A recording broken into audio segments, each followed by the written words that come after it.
లఘుచల రైతుల విడుదలకు BRS party పెద్ద ఎత్తున నిరసనలకు పిలుపునిచ్చింది.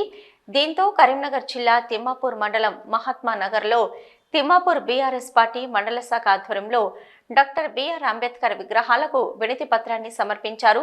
ఈ సందర్భంగా వారు మాట్లాడుతూ కాంగ్రెస్ ప్రభుత్వం లఘుచల రైతులపై అక్రమ కేసులు పెట్టడం దారుణమని పేర్కొన్నారు.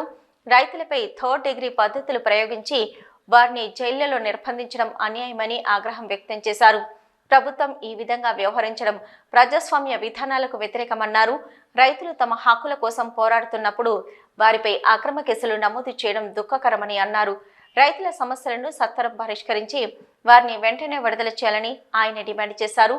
ఈ కార్యక్రమంలో బీఆర్ఎస్ పార్టీ మండల అధ్యక్షులు రావుల రమేష్, రాష్ట్ర నాయకులు కేతిరెడ్డి దేవేందర్ రెడ్డి, ఉళ్ళెంగుల ఏకానందం, పోతురాజు దేవేందర్, పాసం అశోక్ రెడ్డి, మాతన రాజు, మాతంగి లక్ష్మణ్, వంగల శ్రీనివాసరెడ్డి, ఖమ్మం కృష్ణ, ఎలుక ఆంజనేయులు, ఎడ్ల బుచ్చిరెడ్డి, గడ్డి రమేష్, మడుపు శ్రీనివాసరెడ్డి, మల్లయ్య యాదవ్, శివకృష్ణ తదితరులు పాల్గొన్నారు.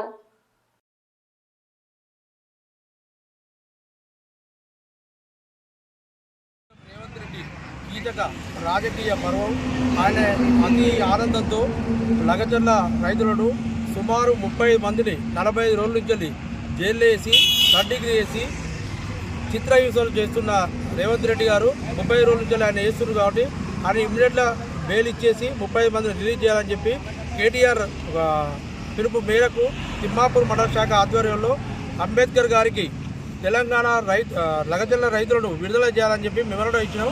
ఇప్పటికైనా కూడా లఘుచల రైతులు తప్పు ఒప్పుకొని రేవంత్ రెడ్డి విడుదల చేసి వాళ్ళకు క్షమాపణ చెప్పాలని చెప్పి చెప్తున్నాం. రాష్ట్రంలో ఒక అరాచక పాలనకు సంకేతం ఈరోజు లఘుచర్ల ఘటన.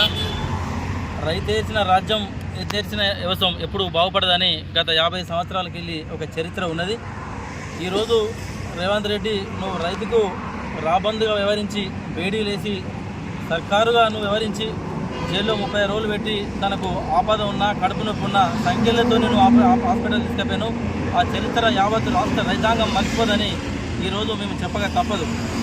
రైతు చేసిన రాజ్యం ఏడవక తప్పదని ఈరోజు రాష్ట్రంలో ఒక రావణ కాండ సృష్టిస్తూ కాంగ్రెస్ పార్టీకి గట్టి గుణపాఠం చెప్తారు. రేపే ఎన్నికలు పెడితే మాత్రం డిపాజిట్ లాస్ట్కు రేవంత్ రెడ్డి కూడా డిపాజిట్ రాని పరిస్థితి ఇలా రాష్ట్రం ఏర్పడ్డది. కాబట్టి ప్రజలు కోరుకుంటారు ఇప్పుడు దిగిపోవాలి, రేవంత్ రెడ్డి దిగిపోవాలి, దిగిపోతే మేము బతుకుతామనే ఆలోచనలో ప్రతి ఒక్కరు భయపడతా ఉన్నారు. గ్రామాలలో రైతులు భయపడుతున్నారు. ప్రతి కుటుంబం కూడా రేవంత్ రెడ్డి నాశనం కావాలని కోరుకుంటున్నారు తప్ప ఆయన వచ్చి తెలంగాణ ప్రజల నాశనం చేస్తూ ఉన్నారు. కాబట్టి